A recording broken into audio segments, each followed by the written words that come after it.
नमस्कार दोस्तों, आज हम बात करेंगे एक ऐसी अदाकारी की जिसने हिंदी सिनेमा के हर दौर में अपनी पहचान बनाई। जी हाँ, हम बात कर रहे हैं अरुणा ईरानी जी की।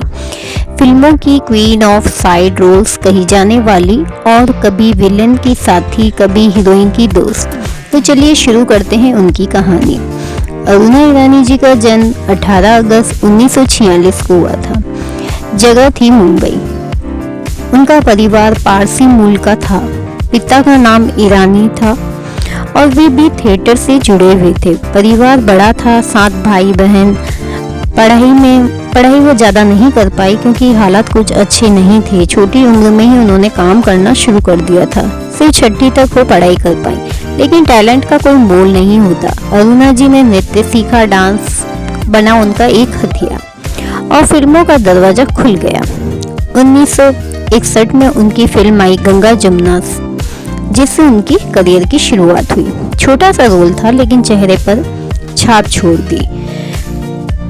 धीरे धीरे अनपढ़, जय मल्हार जैसी फिल्मों में भी वह दिखी, लेकिन असली पहचान उन्हें गाने में मिली, जो कि उनके गाने सुपर डुपर हिट रहे।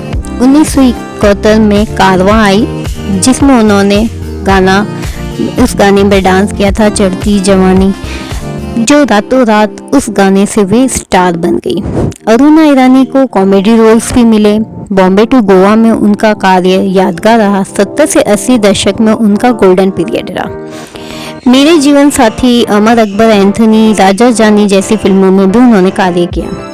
हर जगह उनकी मौजूदगी दिखी, कभी नेगेटिव रोल में तो कभी कॉमेडी रोल में, कभी बहन बनी, कभी नर्तकी तो कभी सौतेली माँ। फिल्म बेटा में माधुरी दीक्षित की सौतेली माँ का किरदार निभाया था उन्होंने।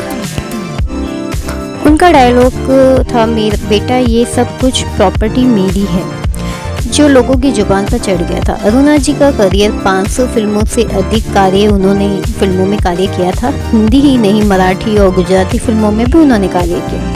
उनकी मौजूदगी हर भाषा में रही। उन्होंने कई गाने अमर कर दिए, दिल भर से दिल पर प्यारे, और मुंबई में ये गाना, ये मेरा दोस्त, और भी कई गाने थे जिनमें वे सुपर डुपर हिट रही।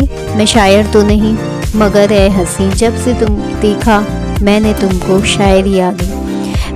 उस गाने में भी उन्होंने इतना अच्छा डांस किया जिसे देखकर हर कोई उनका दीवाना हो गया।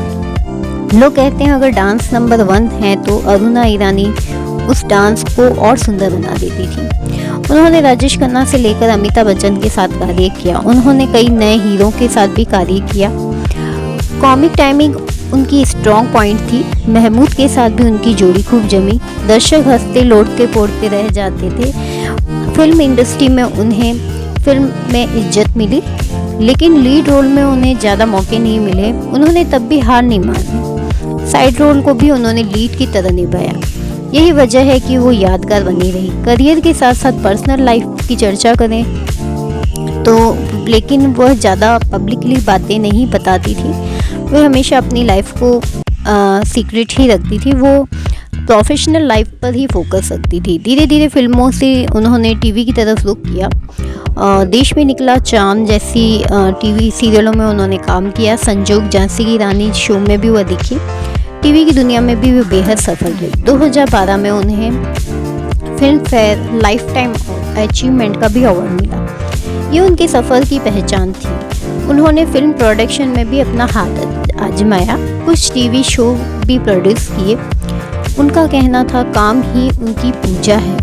वो हमेशा काम करती रहती थी। फिल्मों से लेकर धारावाहिक तक उन्होंने हर जगह अपना रंग जमाया। उनकी मेहनत और लगन काबिले तारीफ थी। इंडस्ट्री की लड़कियों के लिए वह मिसाल थी। लीड रोल न होते हुए भी उन्होंने हर कार्य में अपना टैलेंट दिखाया। उनकी मुस्कान आज भी उतनी प्यारी लगती है और उनकी आंखों की वही शरारत अरुणा जी की बिना 70 और 80 के दशक की फिल्में अधूरी सी लगती हैं। उनके गाने आज भी सुनते हैं तो मंत्रमुग्ध हो जाया करते हैं। उनका कैरियर 6 दशक तक चला। आज भी वो एक्टिव हैं। लोग उन्हें ऑन स्क्रीन देखकर खुश हो जाते हैं। अरुणा जी की खासियत हर रोल में वो ढल जाती थी। चाहे माँ का किरदार हो, चाहे कॉमिक किरदार, वो सब पर भारी पड़ी। उनके नाम पर 4 फिल्म फेयर अवार्ड हैं और उन्हें ढेरों नॉमिनेशन भी मिले। उनका कहना है काम करो, खुद को याद रखेंगे, काम करने से लोग आपको जरूर याद करेंगे। अरुणा जी की यही मंत्र उन्होंने अपनाया। उनका कहना था काम करो, लोग खुद याद रखेंगे। अरुणा जी का यही मंत्र अपनाया। उनकी कहानी लाखों कलाकारों के लिए प्रेरणा है। आज भी उनका नाम सुनते ही पुराने गाने गूंज उठते हैं। दोस्तों, अरुणा ईरानी सिर्फ एक अदाकार ही नहीं, एक संस्था है और आज भी हम उन्हें हमेशा याद रखते हैं। लेकिन कहते हैं ना, मेहनत कभी खाली नहीं जाती, इसलिए मैं आपसे यही कहती हूँ, हमेशा मेहनत करते रहिए, मेहनत का फल ज़रूर मिलता है।